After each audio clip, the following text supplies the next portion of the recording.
Owners of Ford Kugas are growing concerned about their vehicles catching fire. One person has died so far amid numerous reports of the mid-size SUV erupting in flames. My bro, what the hell? For this family, their Ford Kuga almost became a death trap. Something is leaking there, isn't it? They escaped just in time, after their SUV first stalled before its engine suddenly caught fire. The experience left them shaken. Get away from the car! They were lucky. A year ago, another Ford Kuga owner burned to death when his vehicle suddenly erupted in flames. It's thought as many as 40 Ford Kugas have gone up in smoke so far. A social media group has even been established to document the Ford's fiery temperament. It's not entirely certain what's causing the engines to burn, but overheating, for some unknown reason, appears to be the cause according to some owners. Ford has reportedly asked the estimated 6,300 owners of Kugas bought between December 2012 and October 2014 to get their cars to a dealership as soon as possible to have the vehicle's coolant system checked out.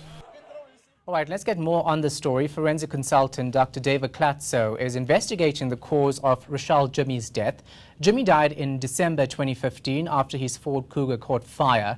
The family believes the fire was caused by a mechanical or electrical fault with the Kuga. Klatzow has been in contact with the victim's family as well as Ford. He joins us now from our Cape Town studio. Thanks so much for your time, sir. We do appreciate it. Firstly, can you just tell us how far you've gotten in terms of your investigation into Reshall Jimmy's death? Yes, well, just to correct one point, Mr. Jimmy died nearly about a year ago, not in December 2016. What has happened so far is that after the car caught fire, Ford sent somebody from their Port Elizabeth branch who clearly found the task of investigating it beyond him, took photographs and sent them to a Mr. Engel back in Detroit. They also employed the services of a Mr. Anthony Young, who's a fire technician in South Africa, and he examined the car about a month later in the presence of the police and in the presence of the insurance assessor. They came to the conclusion that this fire had started somewhere underneath the dashboard. Subsequently, Mr. Engel back in the States issued a report saying that the fire started at the back of the car. Almost a year later, Ford then demanded a second, third, in fact, look at the car, and they went to Oudtshoorn to do this, telling everybody rather arrogantly, I thought, that they were not going to release the report that they had or that they were preparing. When that became untenable, they did release the report the next day after I complained about this on Cape Talk.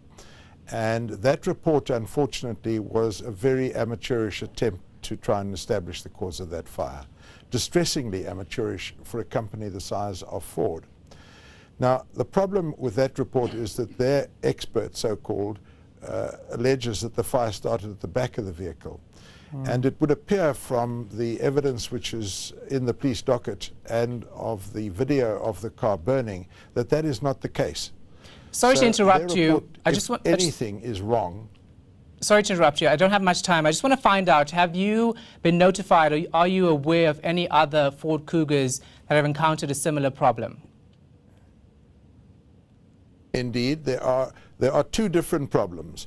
One is the engine fires, and there are now about 35 or more of the South African Kugas which have caught fire because of engine fires. To date, I'm only aware of this fire, the Jimmy car, which appears to us to be an internal problem starting underneath the dashboard. It seems to be a different characteristic fire from the ones that we are seeing so much of. Have you been in contact with Ford recently about this incident?